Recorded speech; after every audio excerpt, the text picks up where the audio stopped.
ہمارے حضرت والد ماجد قدس اللہ تعالیٰ سرہ، اللہ تعالیٰ ان کے درجات بلند فرمائے، وہ ایک بڑا ہی پیارا جملہ فرمایا کرتے تھے۔ وہ میرے بڑے بھائی جناب محمد ذکی کیفی صاحب مرحوم، ان کے مولانا محمود اشرف صاحب کے والد، ان کا جب انتقال ہوا تو حضرت والد صاحب رحمۃ اللہ علیہ نے اپنے پوتوں اور پوتیوں کو ایک خط لکھا تھا، اور اس میں ایک جملہ تحریر فرمایا تھا، اللہ تعالیٰ ہمیں اس کی سمجھ دے دے اور اس پر عمل کی توفیق عطا فرما دے تو اللہ تعالیٰ کے ساتھ تعلق کا عظیم نسخہ ہے۔ وہ کیا ہے؟ فرمایا کہ ہم واقعات کو الٹا پڑھتے ہیں۔ الٹا پڑھتے ہیں کیا معنی؟ واقعات کو الٹا پڑھتے ہیں کہ بس تکلیف ہی تکلیف کو دیکھے جاتے ہیں، جو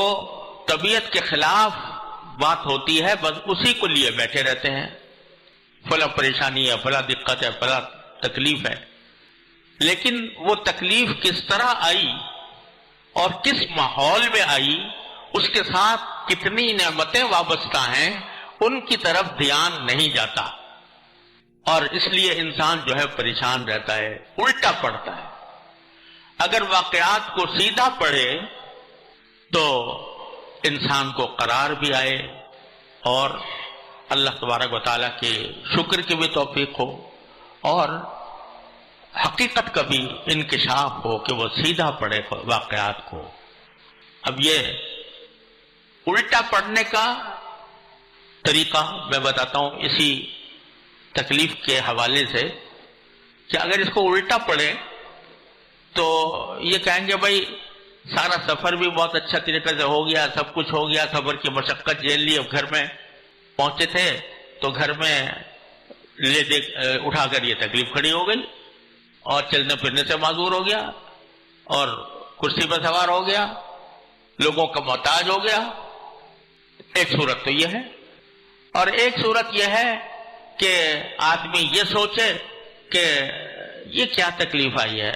چھوٹی سی تکلیف ہے، لیکن یہ تکلیف اللہ تعالیٰ نے کس ماحول میں اور کن عوامل کے ساتھ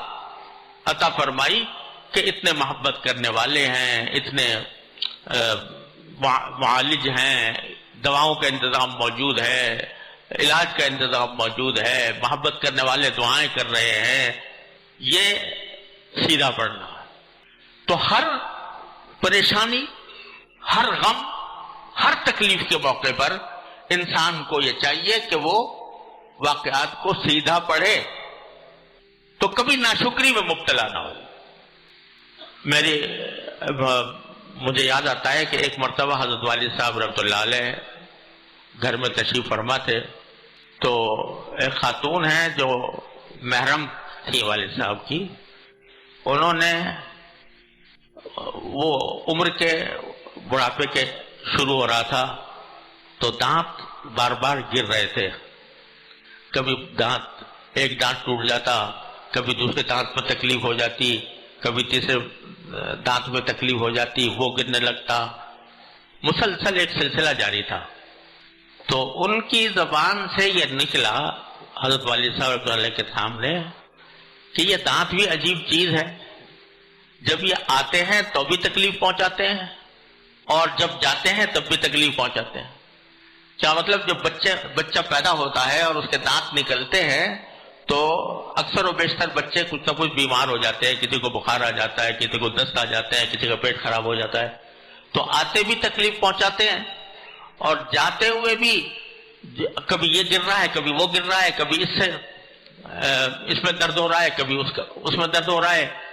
تو جاتے بھی تکلیف پہنچاتے ہیں۔ تو حضرت والد صاحب نے فرمایا کہ اللہ کی بندی،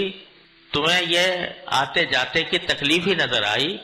50-60 سال تک جو اس سے کھایا اور اس سے چبایا اور اس سے جو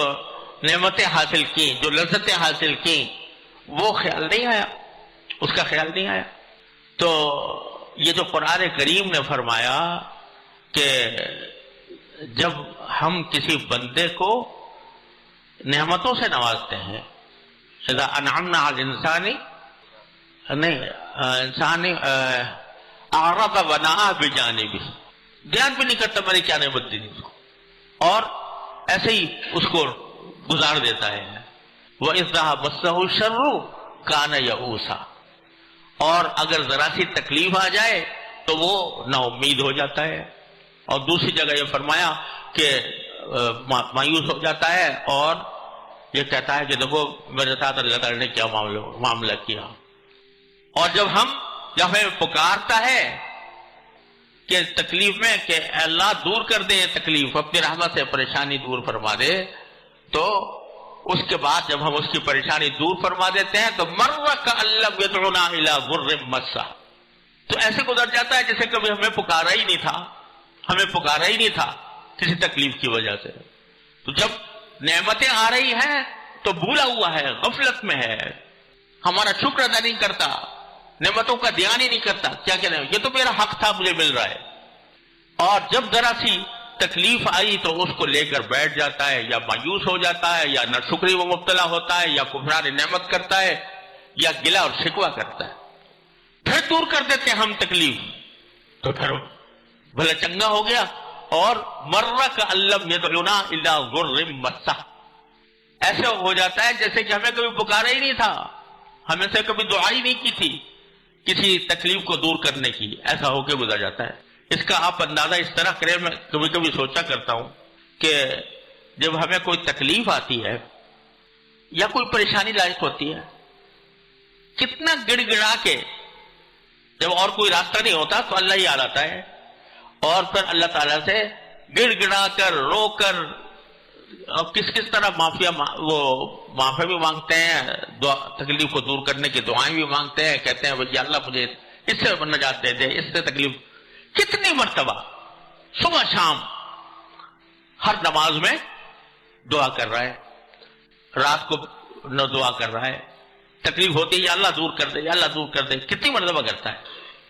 جب چنگا بھلا ہو گیا تو بتاؤ ذرا گن کر دیکھو کتنی مرتبہ اللہ میاں کو پکارا تھا اور کتنی مرتبہ تم نے شکر ادا کیا۔ جب